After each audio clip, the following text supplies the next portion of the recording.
¿Qué requisitos son necesarios para que haya responsabilidad por evicción o por vicios ocultos? Es decir, más en general, para que haya responsabilidad por saneamiento. Te planteo un caso muy sencillo. Después vamos a ir viendo variantes un poco más complejas, pero partamos de un caso muy sencillo. El caso que ahí lo tenés proyectado es que es el siguiente. A le vende un caballo a B. Poco tiempo después de la entrega, el animal presenta síntomas de una enfermedad y se muere. A. ¿Es responsable por vicios? Soy Andrés Sánchez Herrero y te doy la bienvenida a este canal que hemos creado con mi hermano Pedro, en el cual analizamos temas jurídicos en general y de derecho civil, comercial y de la empresa en particular.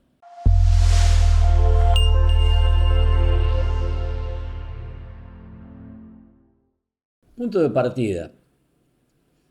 Obviamente que para que haya responsabilidad por evicción o por vicios ocultos, tiene que haber un caso de evicción o de vicios ocultos. Sin esto, ni tiene sentido entrar a analizar requisitos generales. Entonces, supongamos, por ejemplo, que hubo un caso de evicción, ¿sí? Como podría ser que compras una cosa, aparece un tercero con mejor derecho, la reivindica y te quedaste sin la cosa. Bueno, evicción. O compras un auto, aparentemente anda bien, al tiempo presenta fallas serias en su funcionamiento y resulta que tiene el motor fundido. Y suponete que es algo que venía desde antes. Bueno, de nuevo, ahí tenés un caso, pero esta vez de vicios ocultos. Entonces, partimos de esa base. Partimos de esa base. Tiene que haber o evicción o vicio oculto. En segundo lugar, tenemos que estar dentro de lo que es el ámbito de aplicación de estos institutos.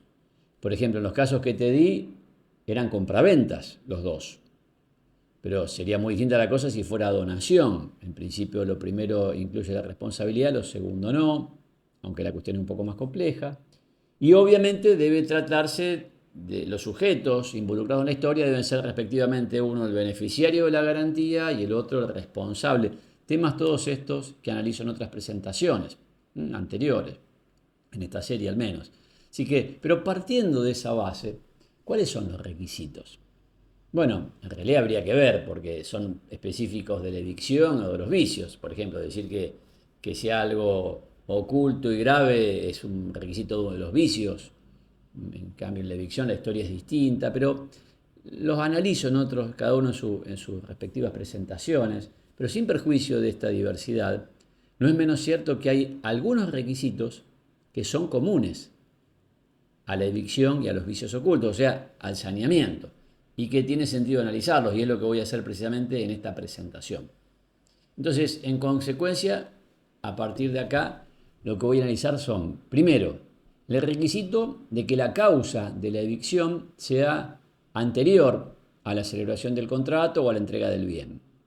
Segundo, el requisito de la ignorancia inculpable del adquirente.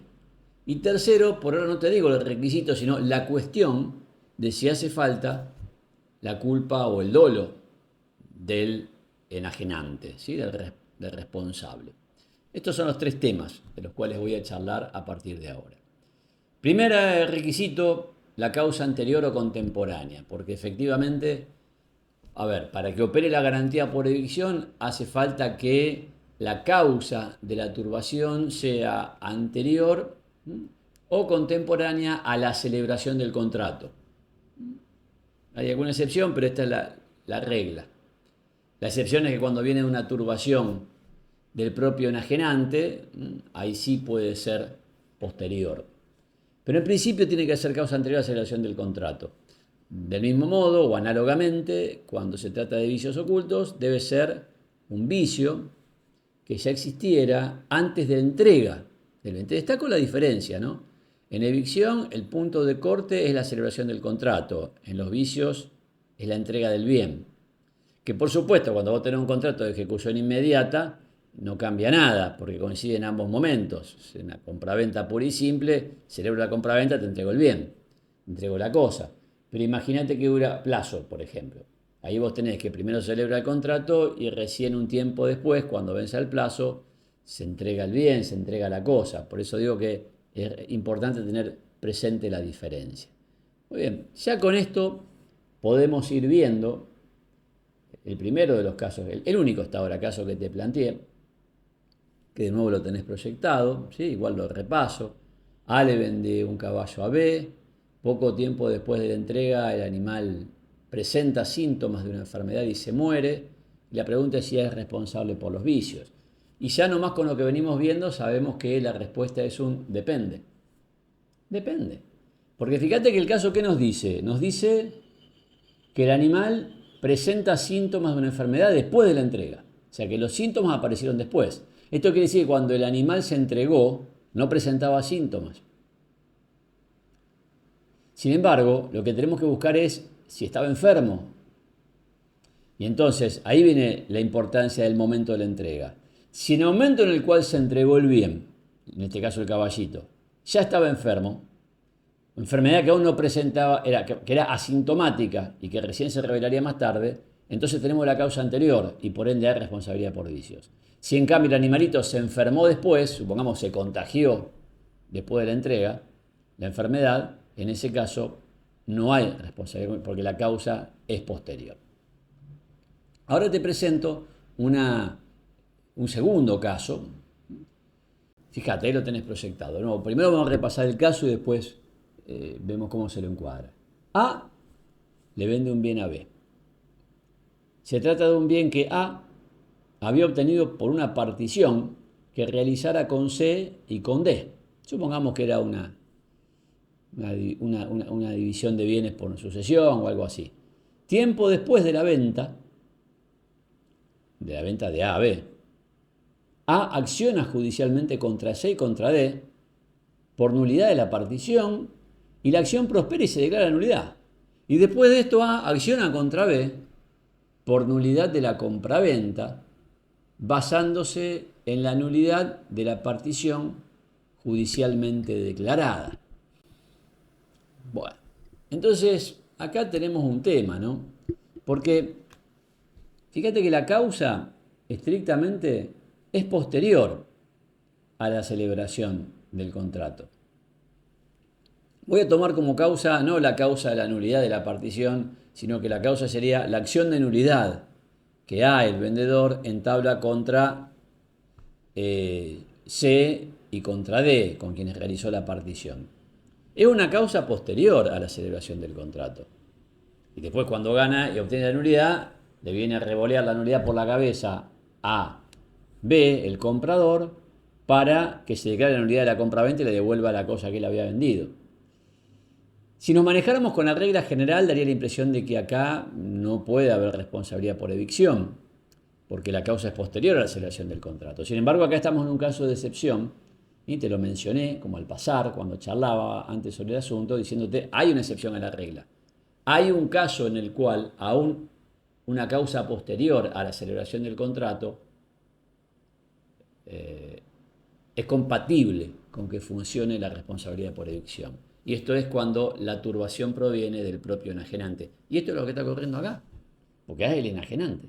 Entonces, perfectamente B, el comprador, le puede oponer la defensa de evicción, la excepción de evicción, y neutralizar la arremetida de A.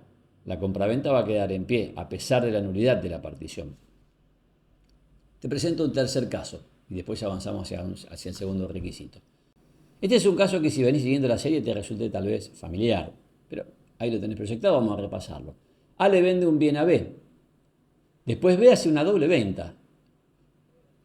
B le vende primero el bien a C y después pícaro se lo vende a D. D, que es el segundo comprador, se lo vende a E, quien a su vez se lo vende a F. Todos son de buena fe, acá salvo B, se entiende, ¿no? Bueno, y después aparece C, que era el primer comprador, el primero que le compró a B, y reivindica la cosa contra F y gana. Entonces la pregunta es, bueno, ¿y qué pasa con F? ¿Contra quién puede ir, contra quién no? ¿Quiénes son responsables? Bueno, lo primero que está claro es que esto es un caso, acá hay responsabilidad por evicción. Porque fíjate que en el momento en que F adquiere el bien, compra el bien, que se lo compra a E, la causa de la turbación ya existía, viene de la doble venta de B. También entonces puede contra E desde ya, el enajenante directo. F también puede ir contra D, el enajenante intermedio. Puede ir contra B, por supuesto, que sería en la secuencia del primer enajenante. No puede ir contra A. ¿Por qué contra A no puede ir? Bueno, por muchas razones, pero entre otras cosas porque la causa de la turbación es posterior a la venta que A le hiciera a B. Con esto cierro el tema del primer requisito y paso al segundo. Porque para que haya responsabilidad por evicción o por vicios ocultos, también es necesario que el adquirente ignore el vicio o la limitación, o al menos, y más, que lo ignore y lo ignore inculpablemente, que no lo conozca, no lo haya conocido ni lo haya podido conocer. ¿Sí? Es decir, que acá hace falta que no tenga, diríamos, culpa. En un sentido figurado culpa, porque en realidad vos culpa tenés cuando realizás un acto ilícito y obraste con negligencia. Acá estrictamente el adquirente no realiza un acto ilícito, pero bueno, vos me entendés, estoy hablando de que si bien no conoció, actuando con diligencia habría podido conocer, ¿qué cosa? El peligro de la evicción o la existencia del vicio. Entonces, esto es un requisito. O sea que si el adquirente conoció o pudo conocer, no hay responsabilidad. Vamos a partir de acá a ver un caso nuevo, también ahí lo tenés proyectado, el caso 4. A le vende un bien litigioso a B. B conoce la situación del bien. A luego pierde el litigio y por ende B pierde el bien. ¿Es responsable A frente a B? Bueno, evidentemente no. ¿Por qué? Porque B, que es el beneficiario de la garantía, conocía el peligro de la evicción. Luego no puede patalear. Acá no hay responsabilidad por saneamiento. Vamos a un quinto caso. Es el mismo que el anterior, pero acá B ignora la situación. B no sabe que hay un litigio sobre el bien que le están vendiendo. El resto es igual. A pierde el litigio y por ende B pierde el bien a manos de aquel que le ganó el litigio A. Y la pregunta es si A es responsable frente a B por evicción. Y acá tenemos un solo dato, y es que B ignoraba la situación del bien. O sea que podría ser que hubiera responsabilidad por evicción o podría ser que no. En realidad esto lo tenemos que combinar con otros factores. Yo quisiera acá básicamente preguntarnos si más allá de que B ignoraba, ¿cómo ignoraba? ¿Era una ignorancia diligente o era una ignorancia culpable? Y por otro lado, ¿cuál era la situación de A? ¿A sabía? ¿A no sabía? Bueno, vamos entonces viendo las distintas variantes que se pueden presentar. Primera posibilidad, que B no solo ignorara, sino que ignorara inculpablemente. O sea, B no sabía ni podía saber que se trataba de un bien litigioso. Bueno, acá sí o sí hay responsabilidad, hay garantía por evicción. La segunda situación que se nos puede presentar es que B sí haya podido conocer y A no. O sea, A conocía que había un litigio sobre el bien que estaba comprando, y A no. Bien, o sea, el comprador sabía, el vendedor no.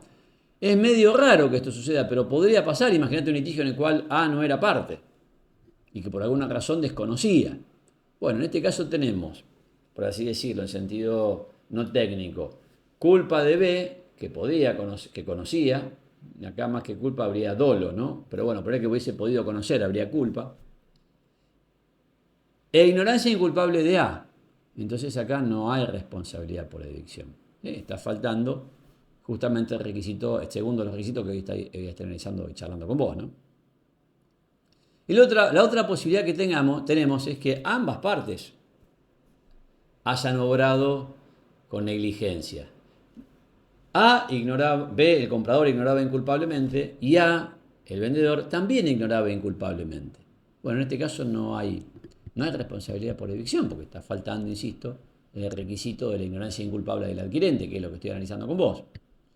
Ahora, complico un poco más la cosa. B ignora culpablemente, o sea, podría haber conocido que existía el vicio, pero A, el vendedor, tenía conocimiento efectivo. Entonces acá podríamos decir que hay una especie de culpa del adquirente y dolo, sin duda dolo, del enajenante. Bueno, acá sí hay responsabilidad por evicción. Porque a pesar de que el adquirente tiene una ignorancia culpable, negligente, el enajenante tiene dolo. Y dolo mata culpa. Por lo tanto, hay responsabilidad por evicción. El último hipótesis que quedaría para analizar en términos lógicos sería el caso en el cual B tiene conocimiento efectivo, lo que pasa es el dolo de B, insisto, dolo en un sentido figurado. Pero bueno, en este caso no corresponde porque partimos de la base de que B ignoraba, el comprador ignoraba la existencia del litigio. Por supuesto que suponiendo que hubiese sabido de este, no importa, ya con eso es suficiente para descartar cualquier responsabilidad por evicción, incluso si ya también hubiese conocido efectivamente la existencia del litigio. Hasta acá entonces estamos viendo que el primer requisito es que la causa sea anterior o contemporánea al contrato o a la entrega del bien. Segundo, hace falta en principio la ignorancia inculpable del adquirente para que haya responsabilidad. Y nos queda la cuestión de si hace falta la culpa o el dolo del enajenante. Para que haya responsabilidad por saneamiento, ¿es preciso que el enajenante haya obrado con dolo o con culpa? Bueno, para responder esta cuestión, habría que distinguir de qué estamos hablando. Pero vamos a partir de la base. En principio, la responsabilidad es objetiva. Esa sería la base. Decir que es objetiva quiere decir que no hace falta ni culpa ni dolo del enajenante. ¿De dónde sale esto? Bueno, ahí lo tenés proyectado, el artículo 1043 del Código Civil y Comercial, te lo leo. El obligado al saneamiento no puede ignorar su ignorancia o error, excepto estipulación en contrario. En parte acá está esta regla que te estoy marcando, ¿no?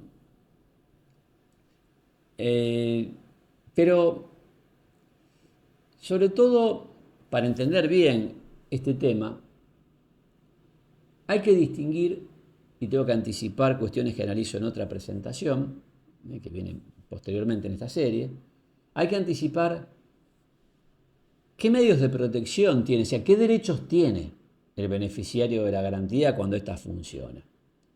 Y para entenderlo vamos a ver los artículos 1039 y la primera parte de 1040. ¿Por qué? Te voy anticipando. Hay un dispositivo básico de protección del cual todo beneficiario de esta garantía puede echar mano. Y luego hay algunos medios de tutela, o hay un medio de tutela adicional, complementario, que solo bajo ciertas condiciones va a estar disponible para él. Empecemos por el dispositivo básico. Ahí lo tenés proyectado, artículo 1039 del Código Civil y Comercial. Te lo leo. Responsabilidad por saneamiento. El acreedor de la obligación de saneamiento tiene derecho a optar entre A. Reclamar el saneamiento del título de la subsanación de los vicios. B. Reclamar un bien equivalente. C. Declarar la resolución del contrato. Son tres opciones excluyentes entre sí, queda claro. Entonces, primera opción, inciso A. Saneame el vicio, saneame el título, subsaname el defecto. Por ejemplo, si compro un auto que tiene una falla, arreglame el auto. Segunda opción, sustitución, cuando sea posible. Bueno, te compré 0 kilómetros, tiene una falla grave, dame un auto nuevo. Tercera opción, dejar sin efecto el contrato, se restituye lo que haya de restituir. Las dos primeras opciones lo dejan en pie al contrato, queda claro. Bueno, son tres opciones. ¿Y quién decide por cuál de estas habrá de operar la garantía? Lo decide el adquirente. Lo decide el beneficiario de la garantía más ampliamente. Este es el dispositivo básico. Para esto no hace falta culpa o dolo del enajenante. Aún sin su culpa y sin su dolo, tiene que hacerse cargo de esto. Sanear el título, subsanar el defecto, sustituir el bien, o hacerse cargo de la resolución y devolver lo que haya que devolver. Hay, sin embargo, un medio de protección adicional que está previsto en el artículo 1040 y que además resultaría de las reglas generales, ¿no? de la responsabilidad civil, de los contratos, que es justamente la obligación de indemnizar. Hay en el artículo 1040 que tenés proyectado, y te lo leo, responsabilidad por daños, dice: el acreedor de la obligación de saneamiento también tiene derecho a la reparación de los daños en los casos previstos en el artículo 1039. Sin embargo, cuando avanzamos en la lectura de esta norma, vemos que en realidad solo tiene este derecho si el enajenante obró con dolo o con culpa. O sea, que para que opere este medio de tutela, que es la responsabilidad civil, hace falta la culpa o el dolo, o sea, la responsabilidad en este aspecto es subjetiva, ya no objetiva, como lo ves con el paquete básico. Entonces, vamos a ver dos casitos más, ¿sí? Dos casitos más, y a partir de ahí voy cerrando el análisis. El caso número 6 que tenéis proyectado, volvemos al caballo. De nuevo, A le vendió el caballo a B, el animal ya está enfermo pero no tiene ningún síntoma, hasta acá nada nuevo, A ignora esta circunstancia, poco tiempo después se muere a raíz de la enfermedad señalada. ¿Sí? Entonces, acá tenemos un dato que no estaba en el caso básico, ¿no? Decía, A ignora esta circunstancia. Entonces, ¿es responsable por los vicios? Bueno, depende. Lo único que sabemos hasta acá es que el enajenante ignoraba esta circunstancia. Ignoraba esta circunstancia. Ahora, ¿qué pasaba con B? Segundo, ¿cómo ignoraba A? ¿Ignoraba, no conocía y no podía conocer? ¿O no conocía ni podía, incluso obrando con diligencia, conocer? Vamos a ver las distintas opciones que se nos presentan. Primera posibilidad, el vendedor A ignoraba, pero fue negligente, tuvo culpa. Obrando con diligencia, habría podido conocer el problema que tenía el animal, la enfermedad que tenía el animal. Entonces, acá pareciera que es responsable. Sin embargo, hay que ver en qué situación se encuentra B. Supongamos que B también podía conocer. Entonces, acá no hay responsabilidad, porque te recuerdo el segundo requisito, ignorancia inculpable del adquirente. En cambio, si A pudo conocer y B no pudo conocer, entonces ahí sí funciona la responsabilidad. Vamos ahora al último caso. De nuevo, estamos hablando del caso del caballito, lo tenés proyectado, la venta, el animal que está enfermo. Pero claro, cuidado, acá lo que decimos es que el animal ya está enfermo y presenta algunos síntomas. Esta es una diferencia importante. Después se muere. Y la pregunta es si es responsable por los vicios. Bueno, uno diría, si miro solamente al vendedor, pareciera claro que hay responsabilidad. Porque, digamos, te estoy diciendo que en este caso el animal ya está enfermo y presenta síntomas cuando se lo entrega. O sea que de mínima A, si es que no conocía, debía conocer, obrando con diligencia. Pero claro, esto lo tenemos que combinar con la situación del comprador, de B. Y entonces a partir de acá vamos viendo. Si A conocía y B también, no hay responsabilidad. No hay responsabilidad. Te recuerdo, hace falta la ignorancia inculpable del adquirente para que haya responsabilidad por saneamiento. Segundo, si A conocía y B no conocía, acá hay responsabilidad por saneamiento. Fíjate que ni entro a analizar si B, el comprador, podía conocer, porque ante el hecho efectivo de conocimiento de A, o sea, del dolo, incluso si hubiese obrado con negligencia B, igual tiene derecho a la garantía porque, como te dije antes, dolo mata culpa.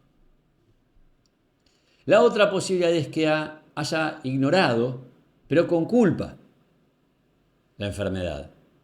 Y que también B haya ignorado, pero con culpa, esta circunstancia. Entonces acá no hay responsabilidad porque, insisto, falta la ignorancia inculpable del comprador. Sí, pues mirá, pero en el caso anterior, no, en el caso anterior había dolo del enajenante, por eso mata culpa.